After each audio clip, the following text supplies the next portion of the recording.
दोस्तों स्वागत है आपका हमारे चैनल लाइफ इज इंस्पायर पे। आज आपके लिए हम एक महत्वपूर्ण वीडियो में हम जानेंगे कि बहिष्कृत हितकारिणी सभा। तो दोस्तों हम चलते हैं आज के कहानी की तरफ। नमो बुद्धाय, जय भीम। बहिष्कृत हितकारिणी सभा क्या थी? बहिष्कृत हितकारिणी सभा, जिसके पहले अधिवेशन ने डॉक्टर बाबा साहेब अम्बेडकर जी को कर दिया था निराश। डॉक्टर बाबा साहेब अम्बेडकर जी ने दलित वर्गों के अधिकारों के लिए आजीवन लड़ाई लड़ी। वे अकेले ऐसे योद्धा थे जिन्होंने कभी इस लड़ाई से हार नहीं मानी। डॉक्टर बाबा साहेब अम्बेडकर जी ने विदेश से उच्च शिक्षा प्राप्त की और कई डिग्रियां लेकर वे वापस भारत लौटे। भारत आने के बाद डॉक्टर बाबा साहेब अम्बेडकर जी ने अछूतों के उद्धार के लिए 20 जुलाई 1924 के दिन बहिष्कृत हितकारिणी सभा की स्थापना की, जिसका उद्देश्य अछूतों की उन्नति करना व उनको अधिकार दिलावाना था। बहिष्कृत हितकारिणी सभा का उद्देश्य अछूतों की उन्नति करना था। बहिष्कृत हितकारिणी सभा का मुख्य कार्यालय मुंबई में था। बता दें, डॉक्टर बाबा साहेब अम्बेडकर जी ने अछूतों के लिए क्रांति का शंख यहीं से फूंका था, जिसका नाद पूरे भारत में गूंजा और दलित समाज में चेतना जागृत हुई। बहिष्कृत हितकारिणी सभा की स्थापना भारतीय समाज में ऐतिहासिक तौर पर महत्वपूर्ण है। बता दें कि डॉक्टर बाबा साहेब अम्बेडकर जी ने अछूतों के अंधकार में जीवन में स्वाभिमान और स्वावलंबन की रोशनी पैदा करने के लिए बहिष्कृत हितकारिणी सभा की स्थापना की थी।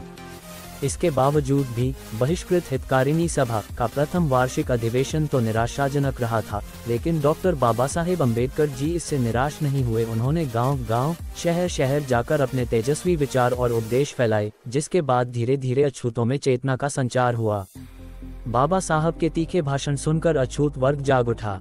वहीं डॉक्टर बाबा साहेब अम्बेडकर जी ने अछूतों संबोधित करते हुए ये भी कहा था कि आपके कुपोषित चेहरों को देखकर और करुणाजनक वाणी को सुनकर मेरा हृदय फटा जा रहा है।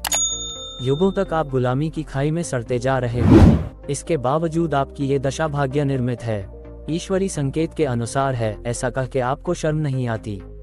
आप अपनी माता के गर्भ में ही क्यों नहीं मर गए? किस लिए पृथ्वी पर जन्म लेकर आप जगत के दुख, दारिद्र्य और गुलामी के भयानक चित्र को अपमान भरे और दुखी जीवन से ज्यादा घेरा बना रहे हो? अपने जीवन में नई तरह से प्राण डाल सकते नहीं हो, तो इस जीवन में से विदा होकर क्यों दुख का भार कम नहीं करते हो? आप इंसान हो, इंसान को अपनी कार्यशैली के द्वारा दुनिया में उन्नति करने का अधिकार है।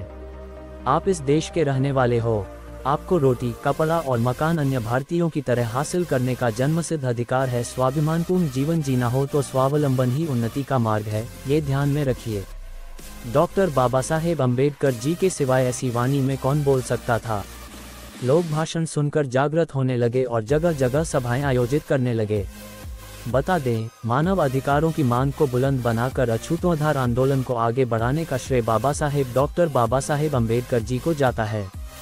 वीडियो अच्छा लगा हो तो लाइक कीजिए। अगर आप चैनल पे नए हैं तो चैनल को सब्सक्राइब कीजिए और बेल आइकॉन को ऑन कीजिए।